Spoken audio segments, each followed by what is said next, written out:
Um,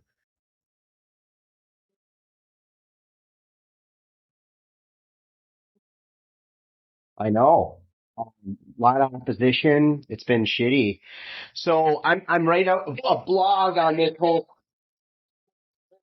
Yeah, yeah, and I mean we have a federal fight to to win too. I don't think much is going to happen on the federal side, but we'll see. Um, so I got about I don't know 10 questions or so. A lot of them are related. I'm putting together a blog for nothing but hemp. We have that industry blog.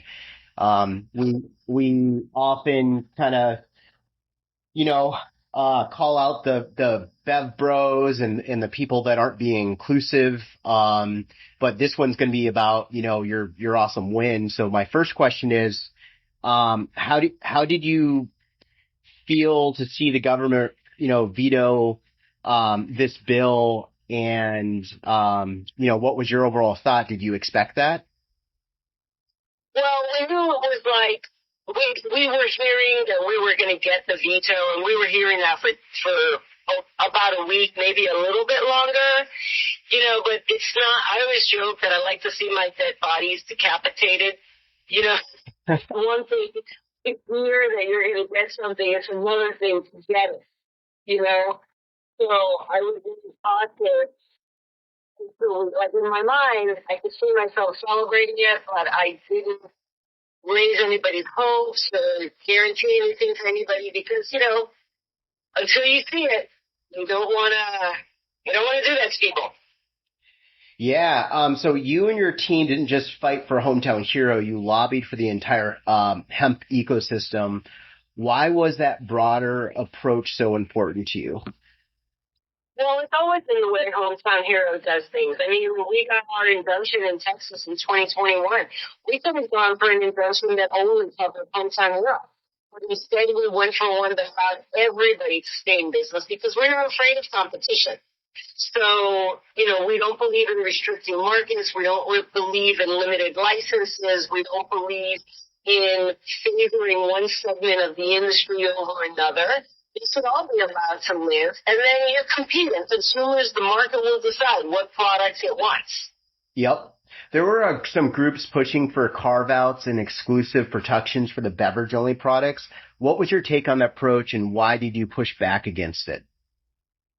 Well, here's what's interesting.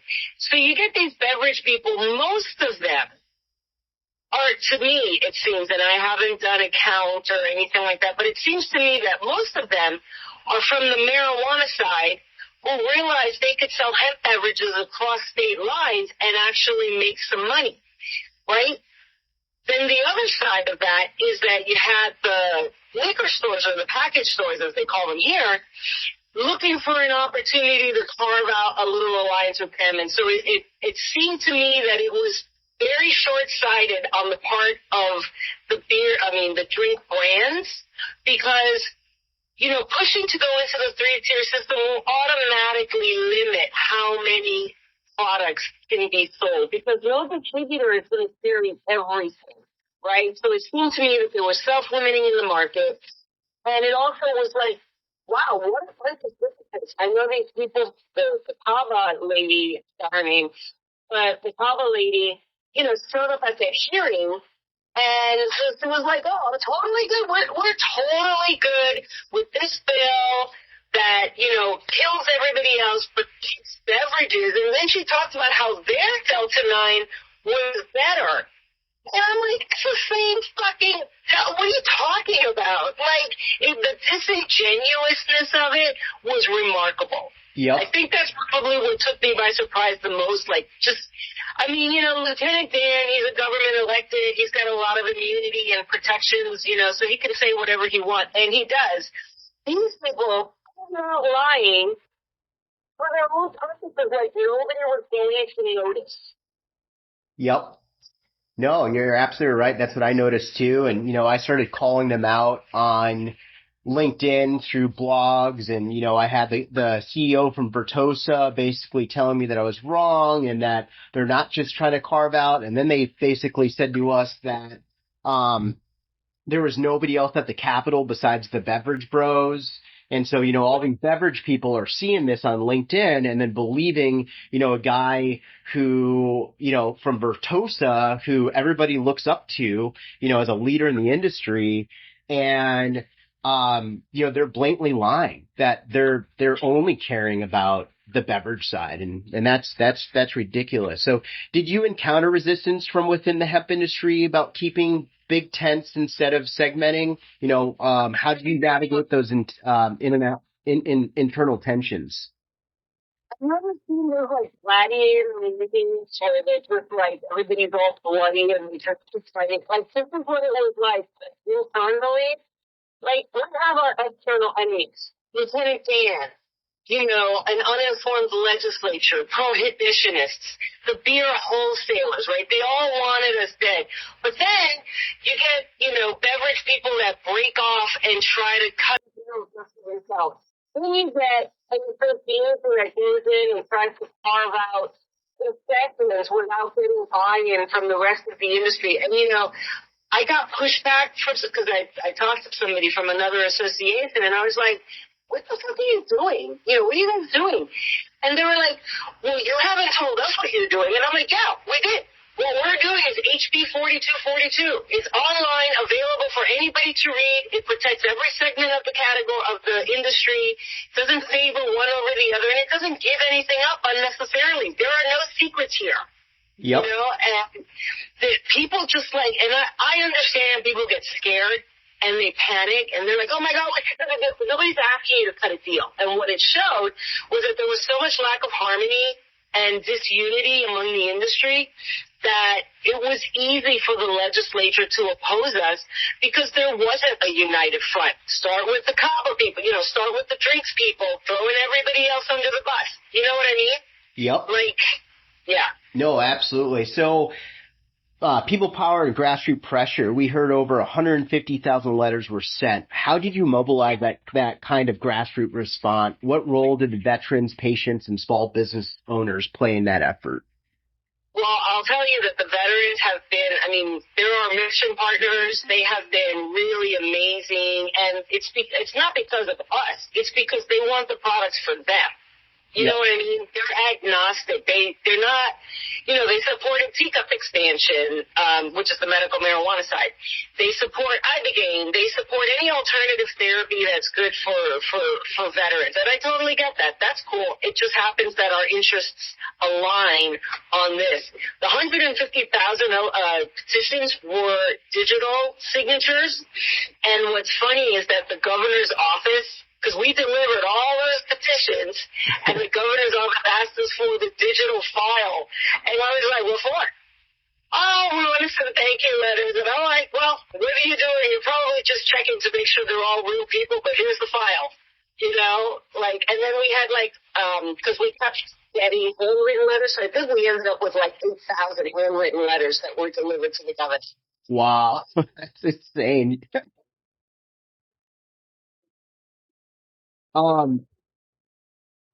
How important was it to frame hemp as safe, not just regulated? How did you train advocates to talk to legislators effectively?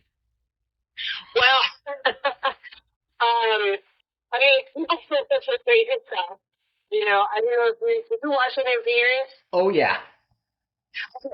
Did you notice that in the last hearing, if you watch that one, somebody brought up synthetics, and then our own industry people couldn't shut up about synthetics. And I'm like, nobody's selling synthetics. Synthetics are illegal. If they're selling them, they should be arrested. Nobody is selling synthetics. And it's like, when you're testifying at a hearing, it's not the time to become a chemist, right? That is not the time to learn your way.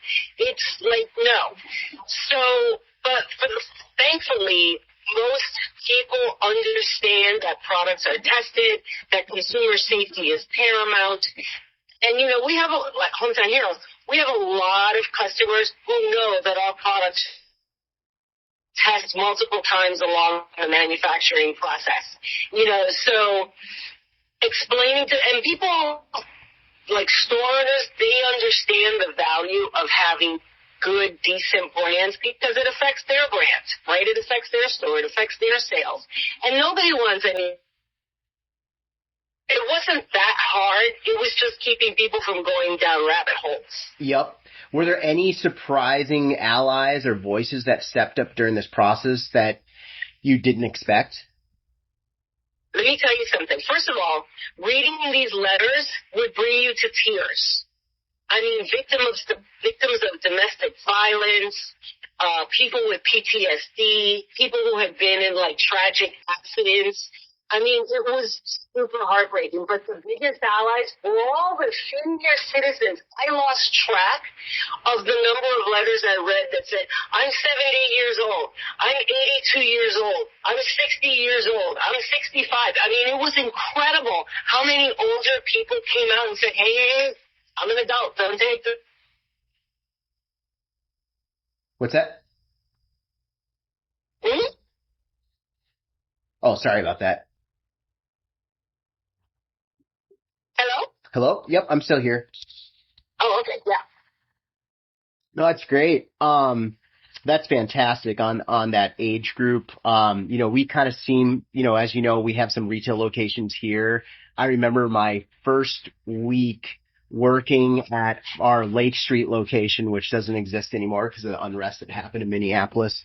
But we had this lady come in and her son was murdered in front of her event in Richfield. It was like Richfield days, and they went back to their car saying gang member, and this kid wasn't affiliated with a gang, but this gang thought he was affiliated or had something to do with a gang in some way, and he was just like a good kid, got shot in front of mom and died. And so there was a counseling group that was above us, and she would come in and just take her CBD products. And that's what really helped her, go through her grief process. And I remember hugging her, having her, come in and cry. I mean, these are real people and they have real feelings and they have real pain. Sure. I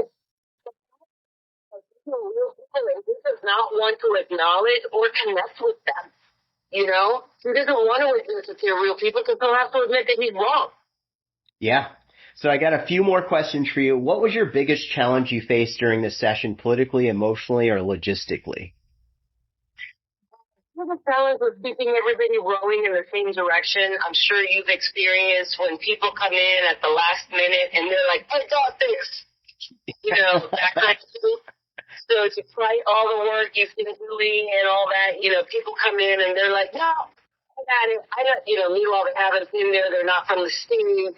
They don't know how the state works or whatever. That was the biggest function. I mean, I knew going in who our opponents were and our enemies were. I didn't think they were going to come from within the industry. People just trying to be big dogs or, look at me, that kind of thing. To the point where you couldn't even reason with them because it was just about, trying to come in and say, I'm going to say he says. I've run out of, examples of times that happened, just ridiculous. Did you at any point feel underestimated by other lobbying groups or legislators at any point, and how do you turn that into your advantage? Did I feel what? Underestimated by any lobbying group or lawmakers at any point, and how did you turn that into an advantage? Underestimated by any lobbyist because if they spent any time with me, they got to. Yeah.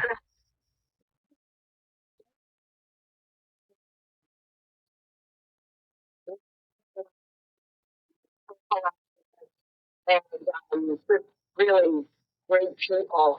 Legislators will say one thing to you and then turn around and do another thing. Yep. And, one of the lobbyists who's been doing this like 25 years commented to me that he was really bummed about the whole thing because he said, back in the day, you could make a handshake deal with a legislator, like show them the information, talk it out or whatever, and have a deal. And you could count on it. And he's like, those days are gone. Yep. And a lot of it was attributable to people being afraid of, Lieutenant Dan.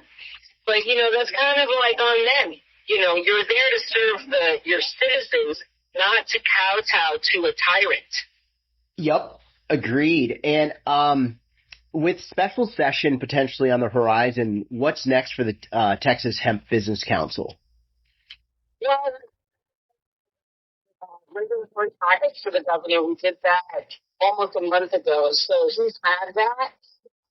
And so we're just going to keep working with his office to make sure that the regulations that are put forth are reasonable and, fill in whatever gaps they perceive.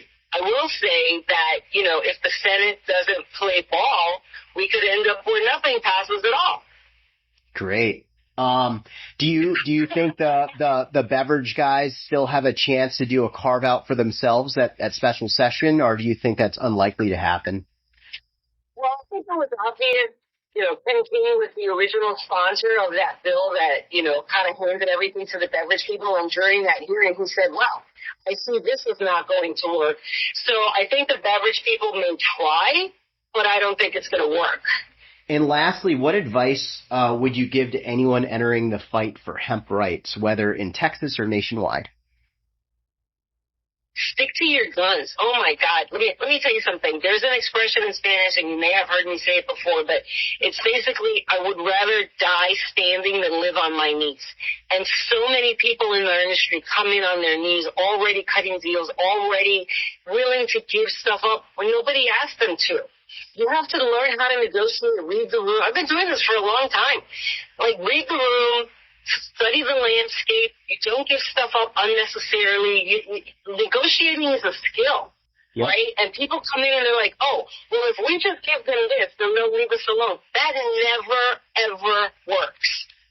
And I think the other thing so stick to your guns. And the other thing is, like, you got to move past the fear. Right? Because the fear is what makes you make bad decisions, not just in this industry, but in any, situation. When you're afraid, you're likely to make bad decisions.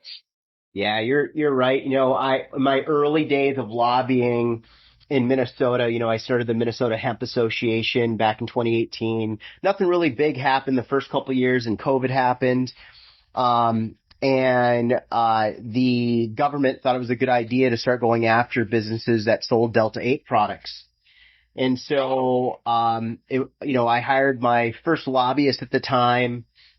And as we were negotiating back and forth with the state, they convinced us that this low dose milligram would, provide safety for consumers and that we shouldn't have vapes because they're unsafe. And now, hindsight's 2020, you look at what they just did in Minnesota. They moved all of those products to adult use. So the hemp guys are left with low milligrams. It's illegal for us to sell vapes or hemp flower, but the marijuana guys can sell hemp flower. They could sell vapes. They can sell all the things that they told us that were unsafe. And so it was just a takeover. And so...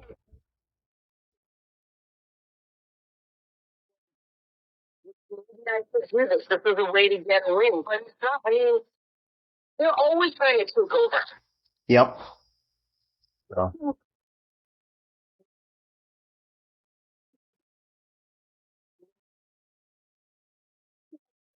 So we helped spearhead that lawsuit in Arkansas that the governor mentioned. Yep. Right? And that was a couple of years ago. And the reason that we barely sold in Arkansas was like number 27 in our list of revenue, like the state's revenue-wise. It was like number 27 of the 30-something states that we sold in, right? And Arkansas didn't mean anything to us, but that bill was so bad that I was like, this thing cannot be allowed to stand. Yep. Like, we have to set this thing down, or at least try, because it's going to set a bad precedent all over the place. And, we just did it. We called people and we're like, hey, can you donate money to this? We donated money. We got the lawyer. We did a bunch of stuff. And the thing is, people say to me all the time, yeah, but if I do all this work, other people benefit. And it's like, yeah, the first person through the wall always gets bloody. That's how it works. You know, and you have to be willing to stand on the side of what's right, not on the side of what benefits only you.